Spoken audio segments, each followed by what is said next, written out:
Thank you for your Thank you. time today. No worries.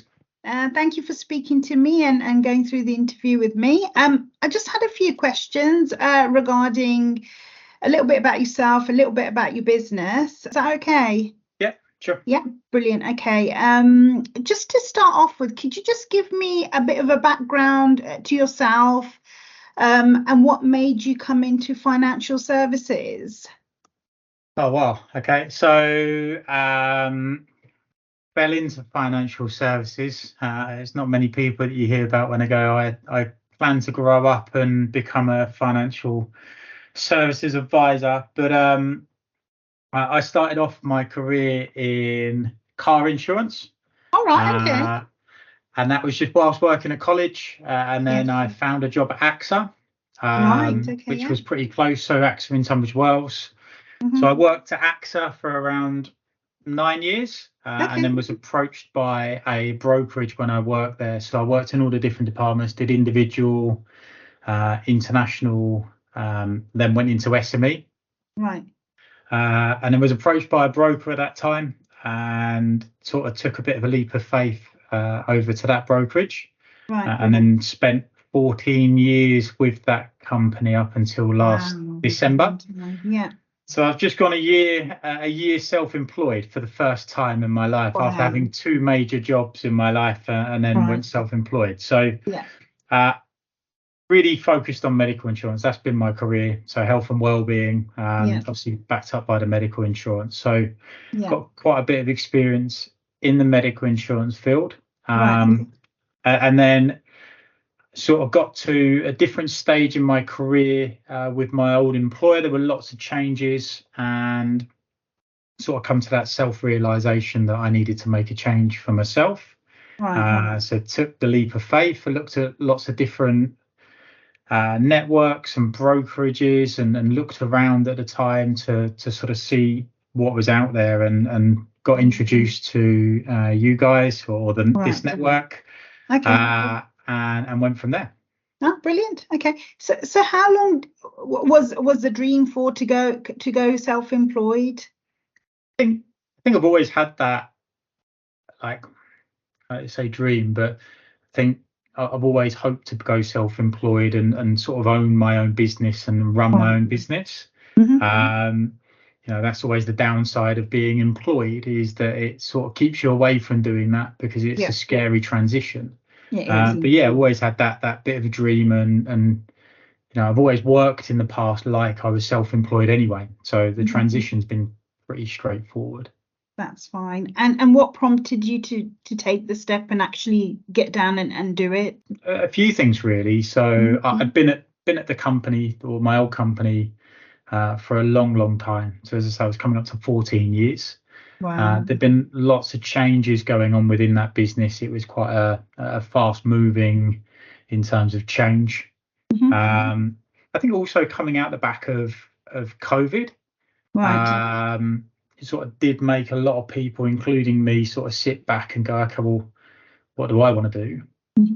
And really that was it. It was like a decision making factor of, okay, if it's not now, then I don't think I'll ever do it. And getting old, Bipin, that was part of it as well. I turned 40 last year. So, from that perspective, it was almost like, okay, I'm working really, really hard. But actually, how long can I sustain that for? No, fair enough. And obviously, since you've become self-employed, what do you love about it? What do you love about the job, the role? So loving it's a different world and it's a different lifestyle.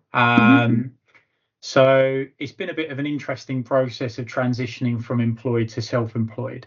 I think the big part of it has been like the amount of clients that I hold at the moment. So when I was at my old business, I had roughly about 250 companies I looked after.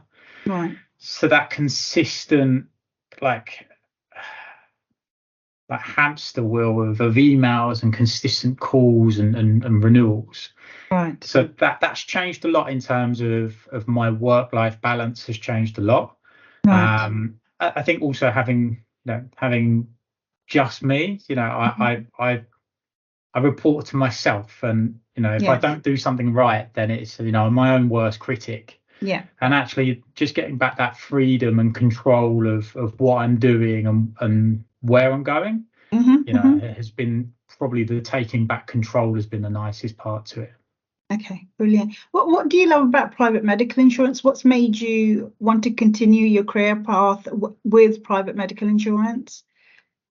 It's probably not the medical insurance that's probably kept me in it. It's probably been that, I come from quite humble beginning, Bipin, and I think for me it's something that I'm good at. I understand it, and you have lots of different types of clients and different needs, and I sort of get it. I suppose it's probably not so much the medical aspect. Look, medical insurance is great and looks after thousands of people that need treatment and care. That's the key part to it. Absolutely. The bit that keeps me interested in it, though, is that it's evolving, and there's always more opportunity to do better. Right. And from my side, the movement into the well-being and the engagement aspects, it's almost like you get your medical insurance done and the well-being engagement. So, looking a little bit more in depth at the well-being side interests me, and probably kept me interested in that industry. Perfect. And I know you said you were referred over to the Right Mortgage. Was that through another advisor? Was it through ourselves, prospecting? How did you fall into the Right Mortgage? So I was just chatting with different people within the industry, and it was actually one of my contacts from one of the insurance companies that I dealt with at the time. And I was just chatting to them and just asked, who are the people that they work with, what are the networks they work with, and obviously this network came up. Okay, lovely. And what made you? Was it just because of word of mouth, or was it something that we said when you had the initial chat with us that made you join the Right Mortgage? It was a couple of bits within the reasons for coming over. I think that moving over, I was always wanted to be part of something. Whilst I wanted to be self-employed and run my own business, I didn't want to just be I want to run and do my own business, but just didn't want to be left alone and that whole okay, you're in a network and you're gone. Like I still wanted to be part of something that was moving forward. Right. Okay. Also felt like the network was a little bit more established and set up and ready to go. Right. For me just to hit the ground running and go, and actually I saw that from a lot of the inductions and some of the information that was sent over initially. And I think also that just the transparency of how the networks run and how your portfolio is managed from me and the ownership, and it's a very clear structure. How are you finding it so far since you've joined? Great. Once you get past the new systems and getting into something different, and now it's really easy. At the beginning it's like, got to learn new stuff, which is fine. And actually it's just working into new processes now, so it's pretty straightforward, pretty basic in that respect in terms of what the needs are. It's a little bit different again from what I've been used to, so again, some really positive aspects there as well. So cracking on and doing all right. Okay, so if I just move on to Cavendish, how did you find them? How did you find Cavendish? So I'd worked with Cavendish for 3 years, about 3 years. So I'd obviously had some dealings with them in the past and supported them on some projects that they had. Right. So just known them from old. Right. And how did you come across your large case? So that's something that I've been working on with them for a little while. So it's quite a unique proposition, but effectively it's something that they run and manage as their own business. It's grown to be quite large. And continues to grow as well. So it's quite an exciting project. Brilliant. What was the premium on that, just roughly? About 600,000 API. Wow, that's huge. Yeah, that's amazing. How did that make you feel when that came through? I'd love to sit down and go, I was ecstatic and amazing. If I'm honest, it was just relief at the end of it in getting it over the line and getting everything sorted. So hopefully we sort of sit back in a few months' time and enjoy it. But yeah, relief, and everything seems to be going really well with the insurer that it's with. So yeah, all good. Lovely. So when you start off the year, do you kind of like have a business plan put together for yourself? Do you put targets in place on where you want to be? Okay, yeah. So I'm quite target driven. That's my nature, really. It's where I've come from. So I always set myself new business targets. So this year, some new bits that have come through in doing protection. That's something that I've not done before. So set myself medical insurance protection targets from that perspective. So I've got like a 3-year plan. Okay. Lovely. Yeah. We've got a month left. I've got a couple of things still to come over the line. So we're doing all right this year in terms of growth and where we're at. And then I've got year 2, year 3, and then it goes to year 5. So the big thing for me is if I start hitting the numbers and hitting the targets, it's then growth and support and building a small team as well. Fair enough. Do you have a target audience that you target at the moment, or is it just general anyone and everyone? Yeah, a lot of business this year's come through word of mouth and referrals. Okay. But actually, I deal with anybody, and that's the unique part of it, because everybody's needs is a little bit different. I'd say historically my target has been small groups, or small to mediums. But certainly I've done a lot more individual business this year than what I'd ever done. Again, which has just opened up a few new ways of working. Historically I've only dealt with groups. Also been doing a lot of international policies as well.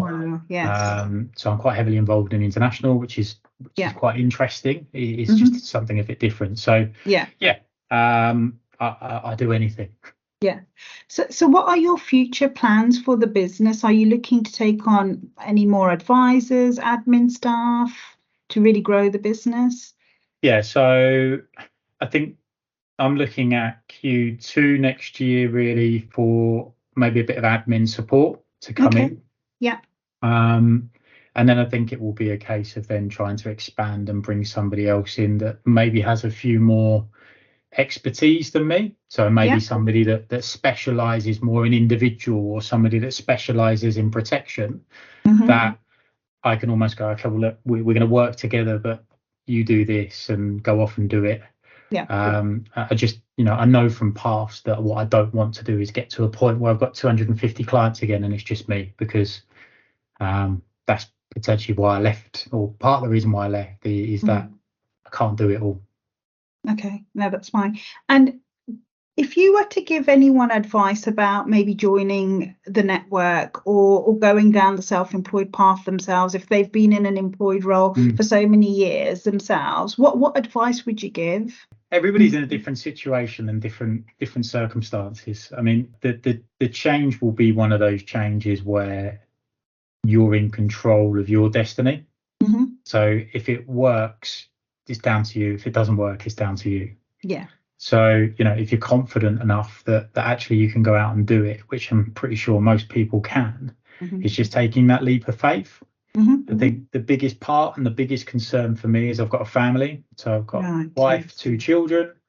I always felt that it was it was a bit of a selfish move, Bipin, in terms of, I was making that change that impacted on my family. But actually that just gave me even more drive to ensure that it works. So, as long as you're prepared and you know what you've got coming and you sit down and plan it properly, a proper plan, I'd say go for it. This year has been a great learning year. It's been a great year in terms of growth for the first year, but I've learned so much more this year than what I've probably done in the last 10 years. So you definitely recommend it to other advisors too. I think that I've used it earlier on, taking back control. And the buck stops with me. at the end of the year, if I hit my target, it's because I've worked hard enough. Yeah. If I don't hit my target, I just go and have a look in the mirror and go, well, actually, some hard truths here is you haven't done X, Y, and Z. So, as I said earlier, I'm my own worst critic. So I'm quite driven in that respect to hit the targets that are set. Yeah. And do you feel you made the right decision by joining the Right Mortgage? Have they have they met your expectations, done what they promised to deliver? Yeah, absolutely. I think it was very clear what I'd be getting from the outset, which is probably the reason why I chose this network in the first place. And that's all been delivered and supported with from day one. And actually it's been very easy just to get going and get started. There's not really been anything that's held me back and not allowed me just to go on. As I said earlier, I'm now doing a lot more protection. So I did my exams at the beginning of the year as well.